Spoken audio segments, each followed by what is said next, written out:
Nossa aula de hoje, a gente fez uma sequência didática voltada para o ensino de educação de jovens, a EJA, certo? E a gente vai abordar a temática violência doméstica. Inicialmente, eu queria perguntar a vocês o que vocês entendem quando a gente fala sobre violência doméstica. Eu entendo tanto a violência física como a violência psicológica que ocorre contra a mulher, seja pelo marido, seja pelo parceiro, ou seja por algum parente próximo, até amigo mesmo. É isso mesmo. E a violência doméstica ela não acontece somente dentro de casa, né? Ela também acontece em vários ambientes da sociedade. Então a gente trouxe um conteúdo que fala sobre as coisas mais importantes, assim, eu diria, sobre a violência contra a mulher, né? E a gente começa aqui pelo fim da violência contra a mulher. Aí eu trouxe uma imagem que remete a isso. E o que é a violência contra a mulher?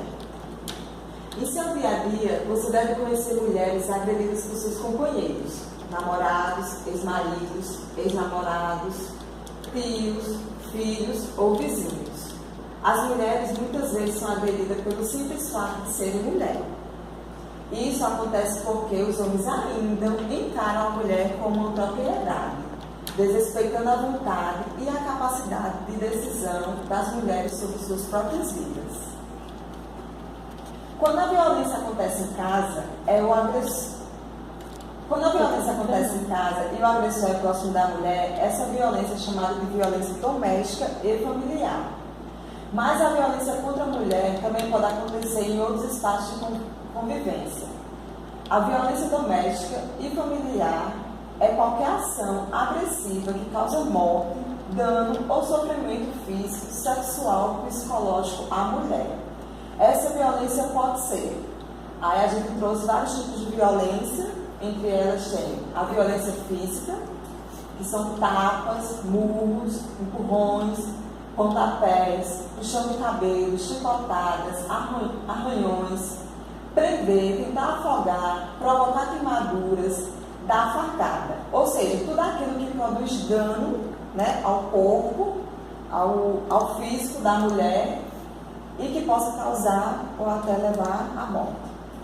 A violência psicológica são insultos constantes, xingamentos, humilhações, chantagem, comentários maldosos, controle de ações, crenças e vontades da mulher, ou quando a mulher é ridicularizada, afastada das amigas, amigos e familiares, impedida de sair de casa ou de sair sozinha. Realmente é tudo aquilo que afeta a vida social e psicológica da mulher.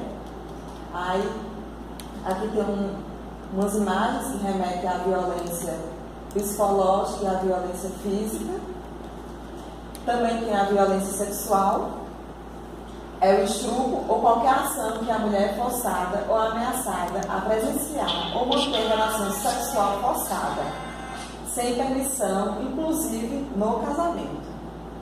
Violência patrimonial, que é tomar, esconder, subtrair, destruir documentos, objetos, dinheiro e também receber recursos econômicos. Geralmente isso aqui está quando você tem uma vida a dois, que o homem toma partido de tudo que é seu. Você trabalha, só que em casa, só quem comanda, até o seu próprio dinheiro, suas vontades, é o marido. Aí eu trouxe aqui uma imagem que remete à violência patrimonial e outra sexual. E o que deve ser feito após a violência física ou sexual? Você deve primeiro registrar a ocorrência na delegacia da mulher ou uma delegacia comum, distrital. Deve dirigir-se a uma unidade de saúde mais próxima para receber atendimento emergencial, ao CREAS para um atendimento psicossocial e, no caso de ameaça, risco de morte, deve procurar um dos serviços acima para ser encaminhada para a casa de abrigo Ariane Tomás, em João Pessoa. Como devem proceder os serviços públicos? As mulheres acompanhadas devem ser escutadas em qualquer situação, informadas sobre o que será realizado em cada atendimento. A opinião dela, em caso de recusa, deverá ser respeitada, sem julgamentos. Os encaminhamentos para outros serviços devem ser feitos pelos profissionais de forma oficial. E onde devemos buscar atendimento imediato? Você deve escrever para a denúncia nacional, 180. Diz que denúncia 197, violência contra a mulher. O 190, a Polícia Militar. A Delegacia da Mulher ou uma delegacia comum. A Defensoria Pública. O Centro de Referência Especializado de Assistência Social, o CREAS. Hospitais e grupos de mulheres, associações e ONGs feministas. Aí a gente trouxe uma imagem onde diz baixa de violência contra a mulher. Denuncie. Então, essas são as principais informações em relação à violência doméstica. E temos também a Lei Maria da Penha, que eu trouxe, que foi sancionada, é a lei número 11.340, de 7 de agosto de 2006. Ela cria mecanismo para coibir a violência doméstica e familiar contra a mulher, nos termos do parágrafo 8º do artigo 226 da Constituição Federal, da Convenção sobre a Eliminação de todas as formas de discriminação contra as mulheres e da Convenção Interamericana para prevenir, punir e erradicar a violência contra a mulher.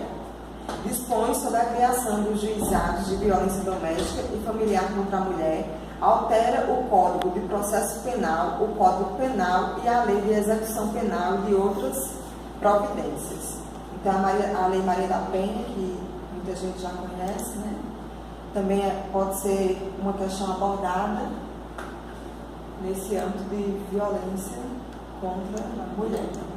Então, como atividade, a gente propõe que a sala seja dividida em grupos, certo? E vocês vão lançar frases de incentivo a essa temática, para a gente tentar incentivar a conscientização em relação à violência doméstica, certo?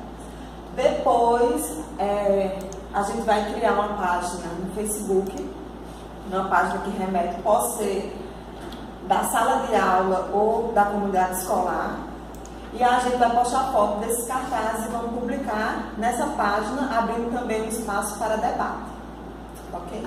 Depois esse cartaz pode ser exposto pela sala, para assim haver uma interação, uma socialização com toda a comunidade escolar. É isso.